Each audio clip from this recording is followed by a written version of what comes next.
Welcome, welcome, welcome to Deal to Heal with E. James. I am your host, Ernest James, aka Friends of Fatherless Daughters on Instagram. And I believe that everyone can live a life that is healed, whole, and healthy. So my mission is to help people to deal, heal, and fulfill. Deal with your problems, heal with the pain, and fulfill your purpose. So thank you for joining us. This is episode number 6, and again we have our a new guest that hasn't been on yet. And at this time, I'll give her the floor. Let her introduce herself, Ms. Bernadette. Hi, thank you so much for having me on. My name is Bernadette Jackson, and I am a strategist, and I help fatherless daughters to be their most authentic selves in relationships and business. I'm really happy to be here, and I'm interested in the talk.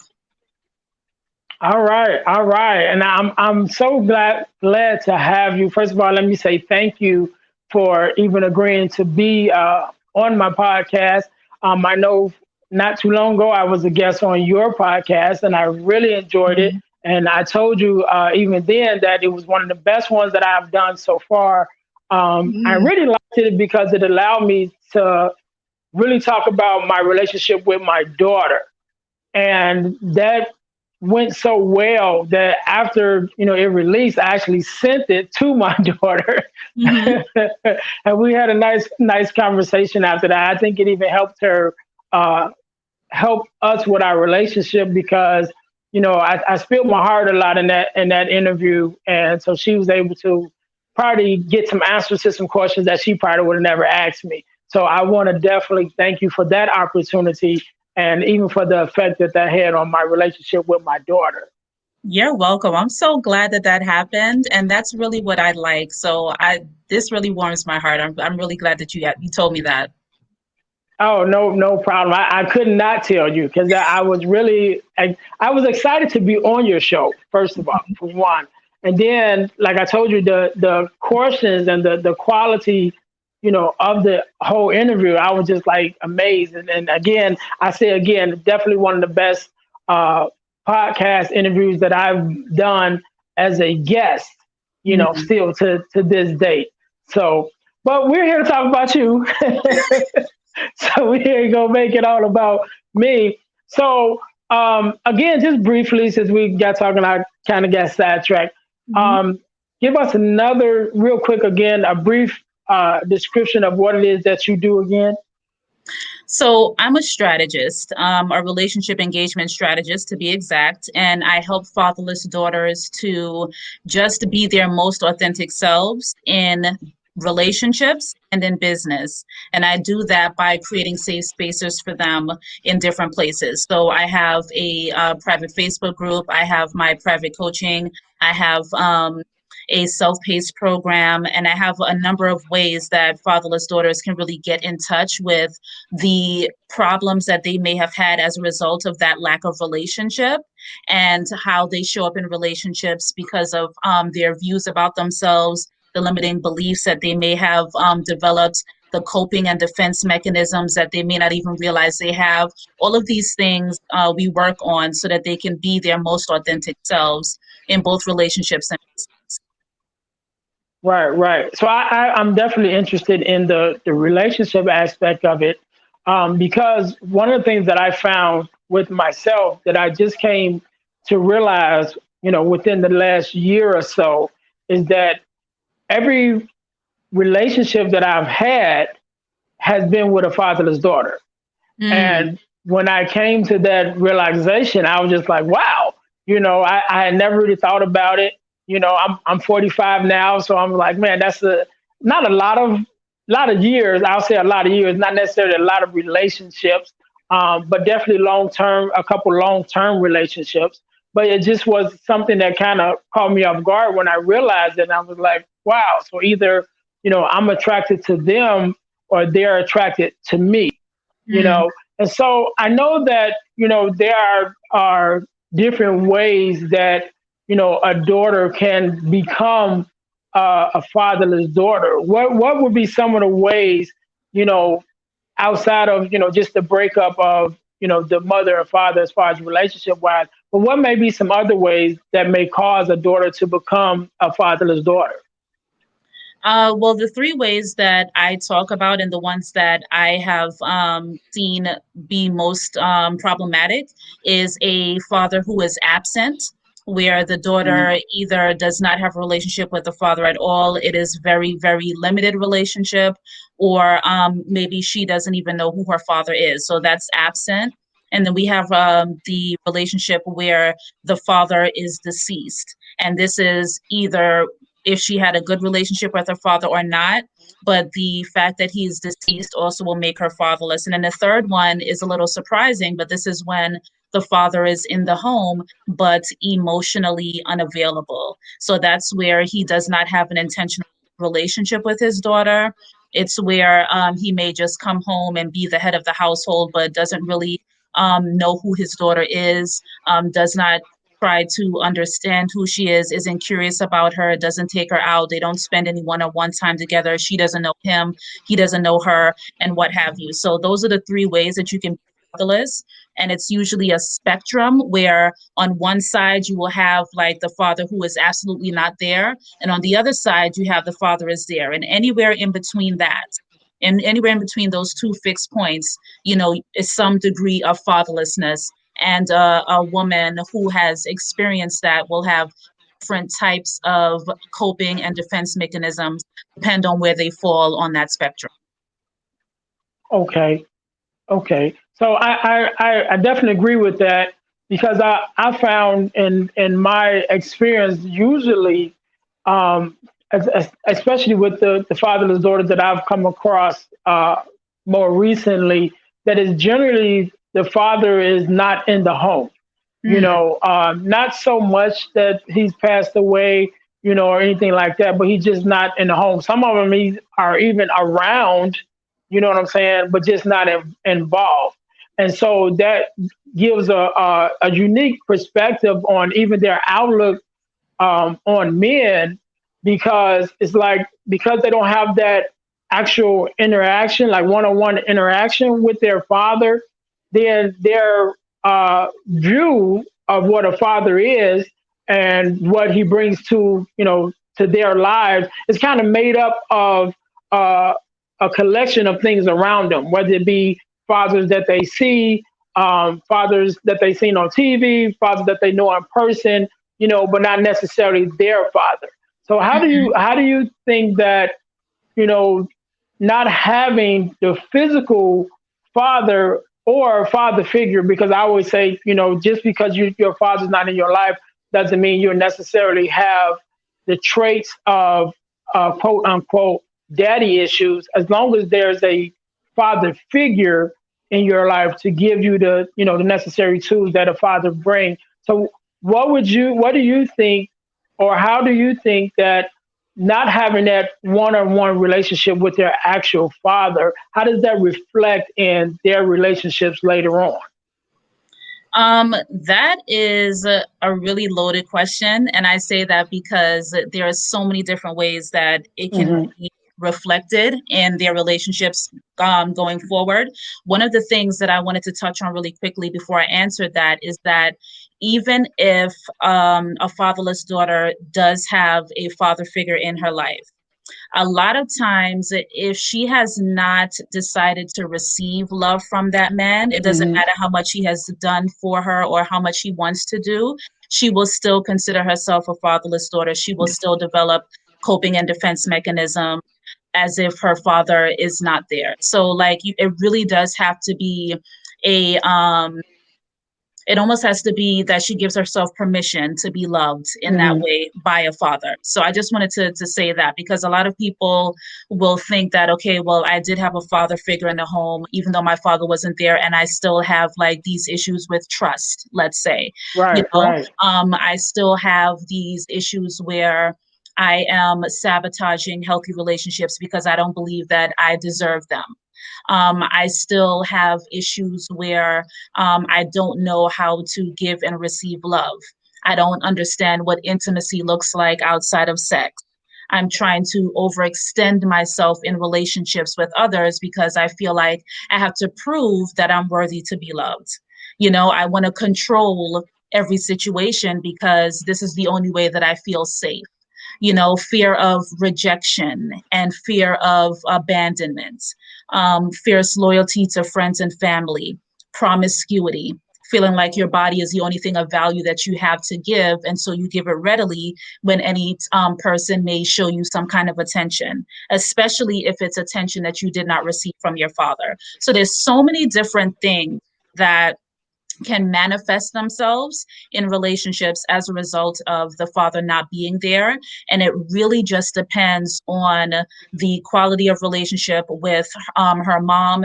If she decided to accept, the love and guidance of a father figure in her life, and also like the stories that she's been telling herself about why her own father is there. All of those things will contribute to how she shows up in a relationship. Okay. I want to touch on a couple of those that stood out to me. One of them was proving their love to be war, or should I say prove? I'm trying to say it exactly Yeah, proving themselves to how be you worthy said to it. be loved. Prove. Right. That's what Hmm. I was trying to say. Thank you. Yeah. So when I address that, one of the things that I like to say is, you you don't have to prove yourself to be loved, because just from a father's point of view, when a father has a daughter and that daughter is born, that father automatically loves that child, you know, and there's nothing that that child did to earn that love. It's automatically giving because that's his child, you know. And so one of the points that I try to make is, when you get into your relationships as an adult, that still plays a part. You shouldn't have to prove your love yourself to be loved, or prove that you are worthy of love. You should be loved just because. And I know that factors into um, the relationship itself and how genuine that relationship is.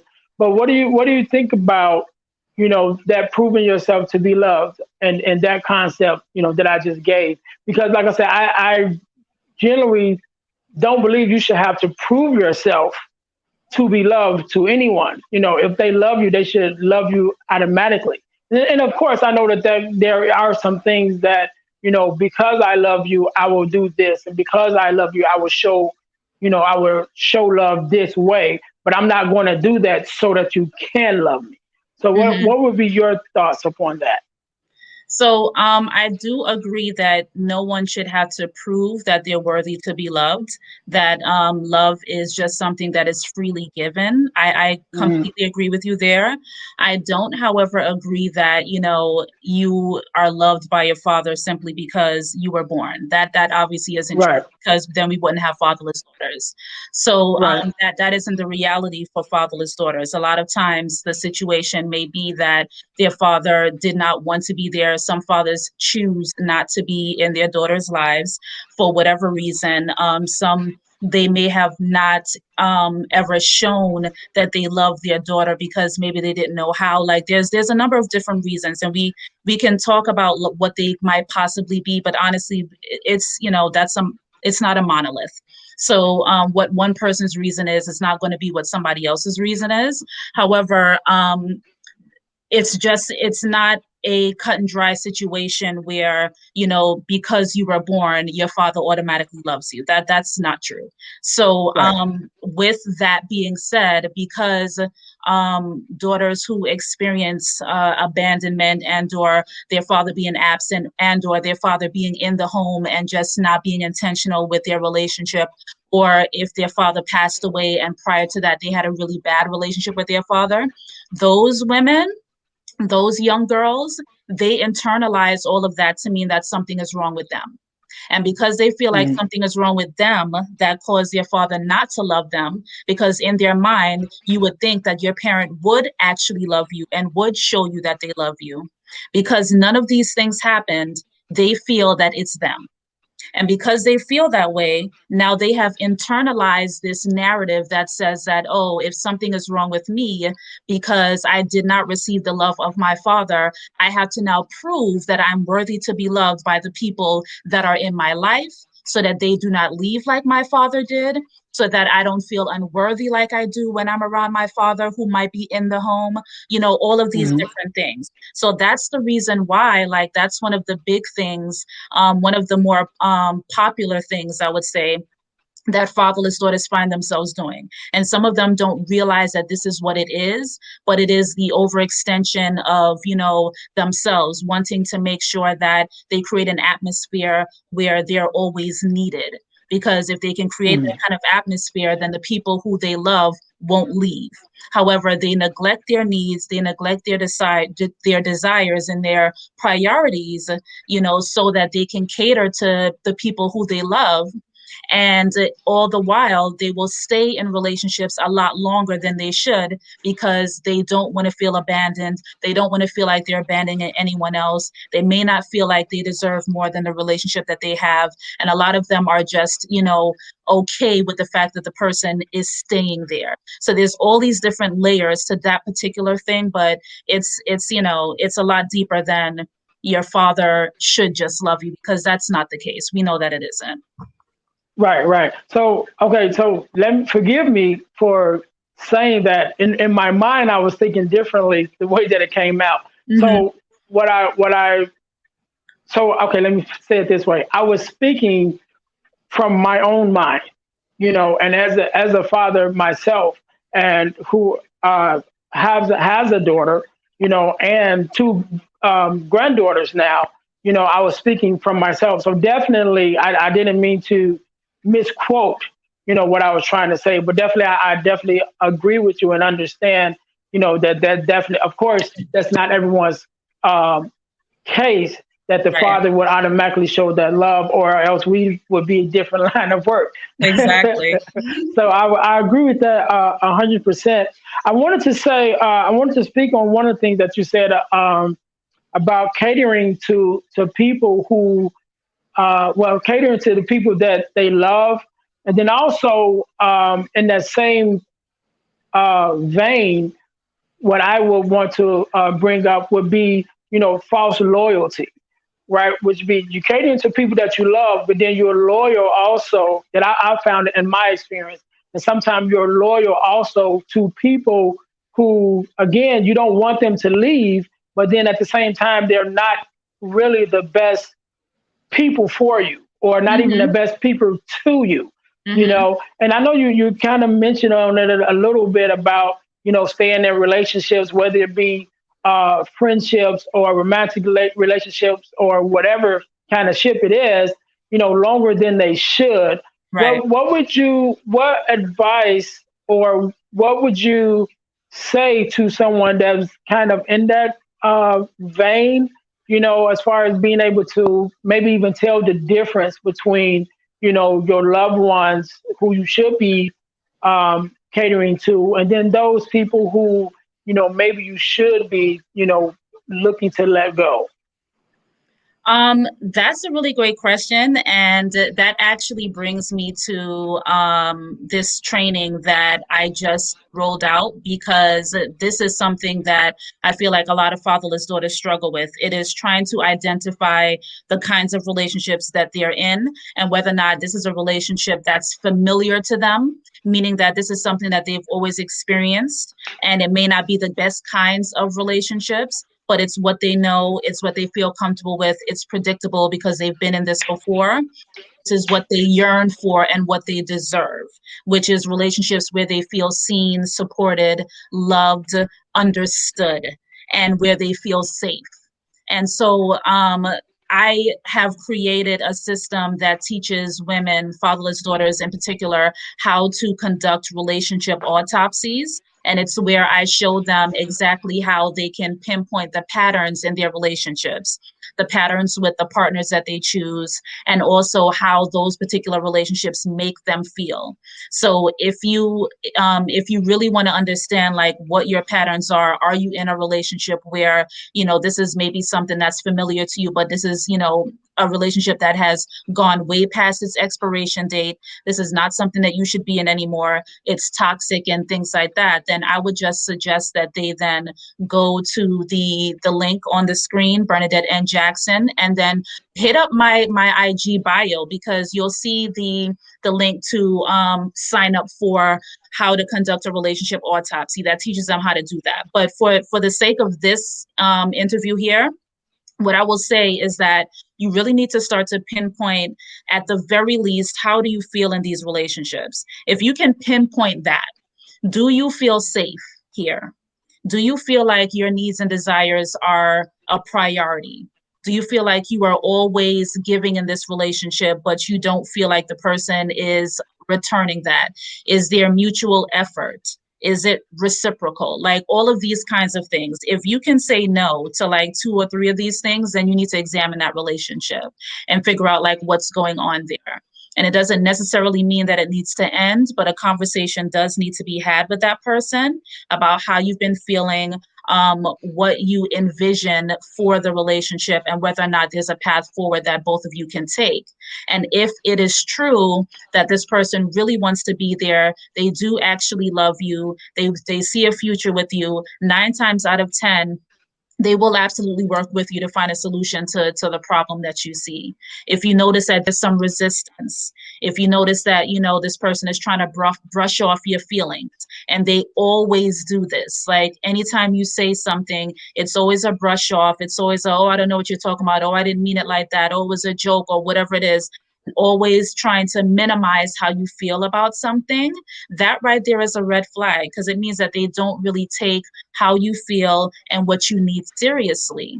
And in relationships, you want to feel safe knowing that the person that you are expending so much energy for, the person that you're likely overextending yourself in relationships with, is at the very least appreciative of what you're doing and actually wants to return that same kind of effort. And if that's not the case, then you have to examine, why do you think that you need to still be in that relationship? What is it that you're trying to hold on to in that relationship? And can you find those kind of feelings in your friendships until you're able to get in a relationship with a man or a partner who actually wants to build the kind of relationship that you view as an amazing relationship? So that's what I would say there. Okay, right. I agree with you 100%. And one of the ways that when I speak about it, the way that I said, there are what I call fillers, and then there's friends, right? Mm, So fillers are people that come into, or should I say, people. Fillers are people that come into fatherless daughters' lives, and they use them to fill the voids that is left by their father, right? And so, but there's a difference between a filler and a friend. So, male fillers and friends are, I believe, are necessary for the physical and the emotional balance of a fatherless daughter's life. And but all the time, the fillers, you know, are not. A lot of times, the fillers are mistaken for friends. And one of the things with fillers that would mess up with your relationships is because fillers don't respect boundaries. And that goes to what you were saying was, you know, when you do something, or they do something or say something that makes you feel some type of way, and then it's like, oh, it was just a joke, or, you know, or you don't be so serious, or whatever it is, and they kind of brush it off. Like, that is a sign that this person is not a friend. This person is a filler. And, you know, you may be holding on to them, or the fatherless daughter may be holding on to them to fill a void, but then they're not really filling that void, you know, right. and they're probably doing more harm than hurt. You know what I'm saying? I mean, more hurt than help, should I Mm, say. So what do you think that, you know, I believe that when it comes to fillers, they will always look for a way to benefit from the relationship with the fatherless daughter, and not necessarily give to that relationship. Would you agree with that? Like, they're the one way to be able to tell between a true friend and a filler Mhm. would be how they react to you, and are they more of a taker? Because we know that fatherless daughters often overextend themselves, So with that filler, would that be more that person being more of a taker? Is that something that you would agree with? If I Um, explained it correctly, I know um, I'm saying a lot. Yeah, it's okay. So I'm thinking about what you're saying, and even though the concepts of like fillers and friends is relatively new, those are not the terms that I use, but I get what you're Mhm, saying, and I do believe that if a person is a giver, and especially if a fatherless daughter is overextending herself in relationships, if she is trying to prove that she is worthy to be loved, if she is trying to create an atmosphere where she's always needed, which means that she's making sure that everything that her partner needs he has a lot of times by her hand. If these are the kinds of things that are happening, then a person who would be considered a filler would definitely benefit from all of those perks. And a lot of it is being done without this person even proving themselves worthy, because right, the worth in the relationship comes with the fact that they stayed, like they showed the attention, they did whatever little thing that they needed to do to get her to be in a relationship, and now he's there. And so that alone is the only qualifier for what a fatherless daughter is willing to do to keep that kind of relationship. And all of these things typically happen before she like actually is intentional about her healing journey. And so like mhm, once she does start doing that, she will start to see that the quality of the relationships that she had before she went on this journey are not ones that she wants to have anymore. She'll start to see the red flags a little bit more readily. She'll start to see, that her needs and her desires and the priorities that she has are just not as important as this person's, and she'll change. But prior to that, a filler person will absolutely benefit from that kind of relationship for sure. okay. So now, on the opposite side of that, um, would be the situation where a fatherless daughter may sabotage their own relationships. So I've come into contact with fatherless daughters who have done that. It's like, I want this relationship, but then they will do things that put that relationship in jeopardy. And then sometimes even before the outcome has came, they're like, okay, I'm out. You know what I'm saying? And they're out, and it's like, wait a minute, you didn't even give it a chance, to work on it. What would be some of the things that you may have seen or addressed, even with that, to help a fatherless daughter who may be on that side of the spectrum, meaning they're, in order to not get hurt, they're quick to run. So Mm-hmm. what would be something that you may advise them? Um, I like that question because this is actually something that I work on heavily with my clients. I have coined a phrase called the fear of abandonment cycle, and it is something that I teach about. There's two different cycles actually, where one is that you see red flags, you ignore them, and then you try to fix them in hopes that the relationship is going to be sustained. And the other one is exactly what you suggested, which is where they're in a really great relationship and they don't think that they deserve to be there, and so they start to sabotage the relationship. And a lot of it comes because of the fear of abandonment. And what happens is that because fatherless daughters may not have seen healthy relationships in their home growing up, a lot of what they imagine a healthy relationship is may come from TV, may come from books, may come from, things that they may see, movies and such. And what they don't understand about those kinds of relationships is that the portrayal of those relationships are exaggerated for entertainment purposes. So Mm-hmm. most relationships in real life do not happen the way they do on TV. Okay, like Richard Gere is not coming in a limousine to come and rescue you from the roof, or because he really Right. wants to be with you. That kind of stuff is not happening in real life. It's not. And so because we don't have anything else to draw on in terms of the type of healthy love, the type of healthy, real love, we have to just pick from whatever's around us.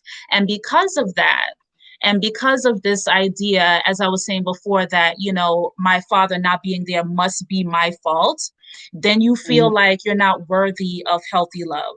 Not only have you not seen it before, you don't recognize it when it shows up. It's scary when it shows up. Why? Because this is not familiar to you. And fatherless daughters want to be in situations that are familiar to them because there is a safety in knowing and being able to predict what this relationship is going to be like. So yes, I yearn for, deep connection, and I want to be in a really, really great relationship. But all I know is unhealthy love. And even though I know that at some point this relationship is going to end, I'm going to take what I can get for right now. I understand the course of this relationship. It's predictable. I know how to manage my emotions because I know that it's going to end soon. And all of these things are predictable factors for them to really feel safe in. And Mhm. safety is the number one thing that a fatherless daughter wants to feel. And she doesn't understand that she can be safe in relationships that are healthy with people who want to build, healthy intimacy, who want to love them in the way that they understand. All of these things she yearns for, but she doesn't know what that looks like. And because she doesn't know what that looks like, and because she doesn't understand, like how to operate in that kind of relationship, because she's going to still bring all of her baggage to something like that and not know how to handle this kind of rare relationship that she might be in, because she thinks that she doesn't deserve what might be coming to her, what might be presented to her, she's going to sabotage that relationship. And a lot of it is because she doesn't know how to predict the ending. Like, if I decide that I'm going to let myself go in this relationship and I'm going to like just freely love and accept this love in return, and I get a glimpse of what this is like and I feel safe here, and then something happens and this relationship ends, I'm going to be devastated. I will not know how to Mhm. handle that kind of devastation because it was a glimpse at everything that I yearned for in my heart. And so, because that is so hard to handle, and it's so hard to really fathom in terms of being able to like accept that and see what that might be like for her, she sabotages it. Because at the end of the day, like, it's easier to be in situations where you're used to being in them and you understand the dynamics, you understand your role and what have you. But when somebody is trying to call out something different in you and you are not ready for that kind of relationship, you aren't ready for what that's going to maybe show you, like what that's going to bubble up to the surface and all of these things, you sabotage it because it's not something that you can take yet. And so a lot of it really just has to do with that. And it's almost like a tug of war between wanting those kind of relationships and being very, very afraid of them because they open up areas of your life that you may not be ready for anyone to see. And it's a level of vulnerability that you now have to show in relationships like that. And fatherless daughters do not want to be vulnerable to anyone because it feels unsafe, it makes them feel weak, and safety, again, is the number one thing that they yearn for. And so there's all these dynamics around why a fatherless daughter would sabotage healthy relationships. But those things that I mentioned are really the tug of war that's in her head that makes her decide that, you know what, I have to exit stage left before this dream gets ripped from underneath me, because that is a kind of pain that I don't want to have to deal with again. Yes, I agree with you 100% because those very words I've heard, said to me, Mm-hmm. as talking with fathers and daughters. I have one more question, and you kind of just hit on it, and that's trust and vulnerability and how they go hand in hand. And a lot of times, or should I say, most of the time, in my experience, that the fatherless daughter refuses to be vulnerable because of not feeling safe with that trust of that person.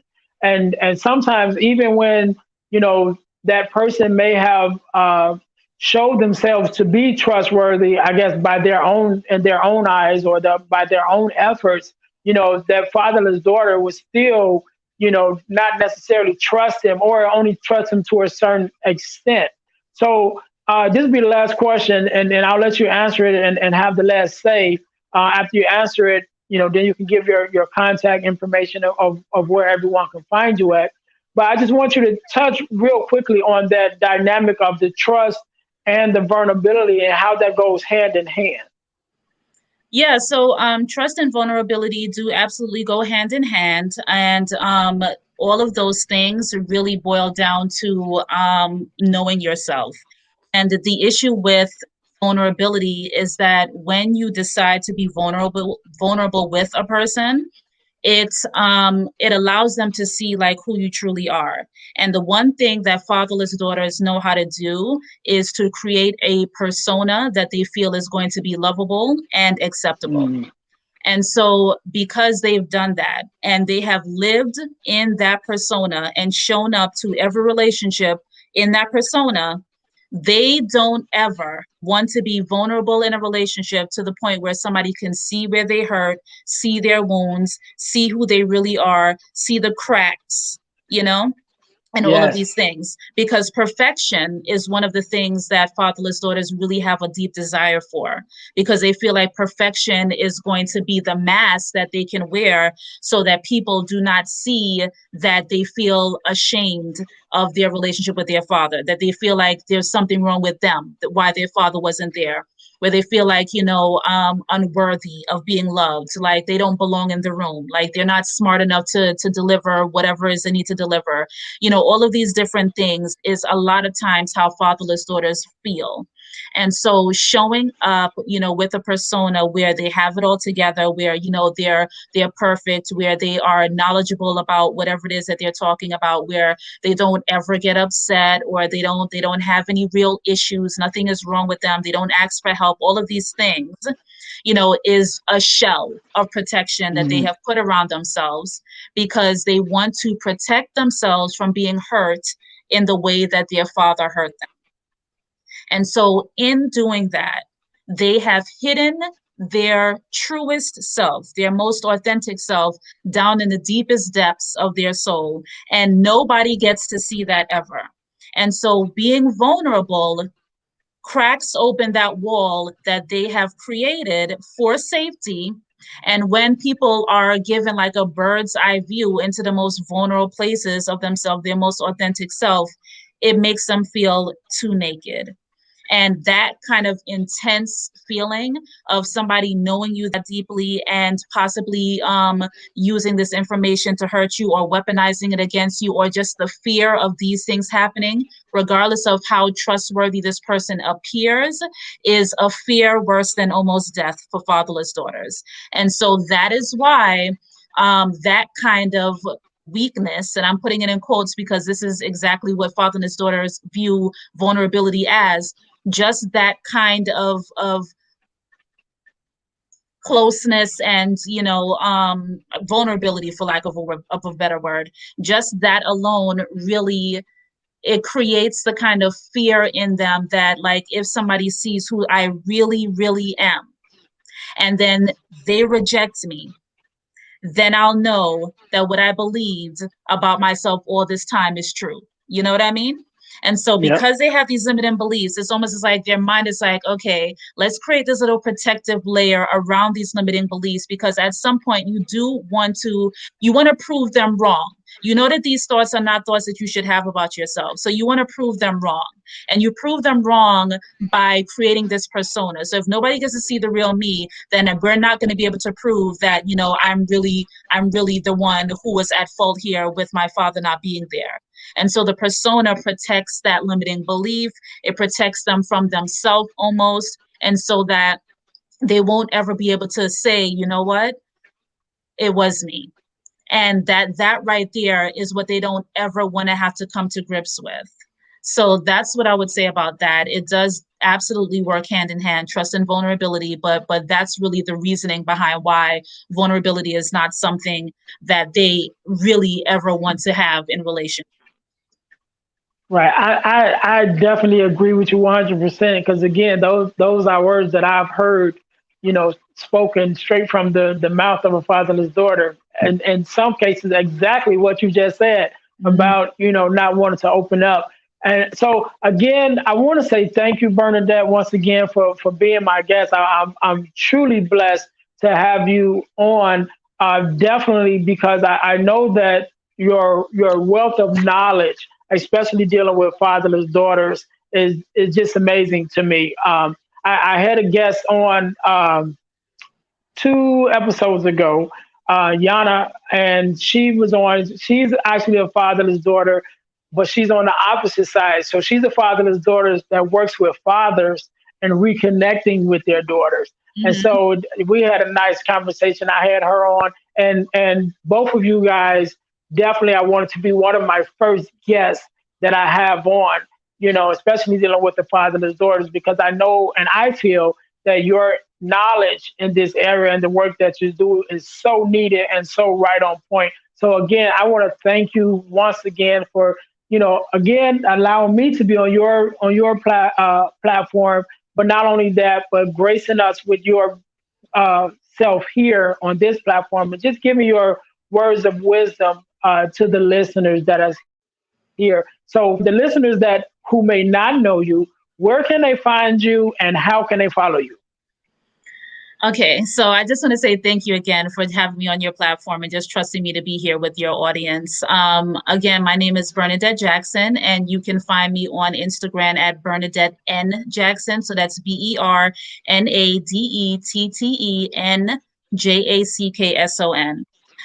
Once you're there, you will find the links to everything that I do in my bio. I have a podcast. It's called the Bernadette Jackson Podcast, where I am redefining how the world views women with daddy issues.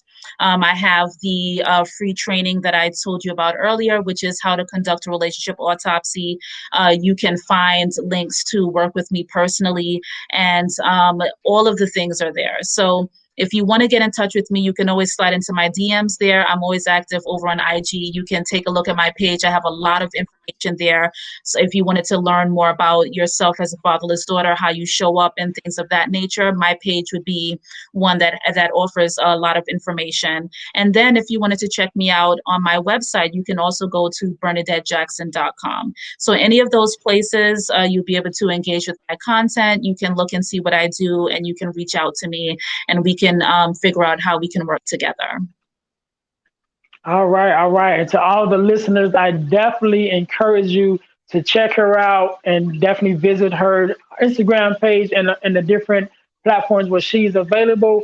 Thank you all for listening and following me once again. This is Ernest James, E. James. Welcome. Thank you again for being here. My mission is to help you all to deal, heal, and fulfill. Deal with your problem, heal from the pain, and fulfill your purpose. Until next time, we'll see you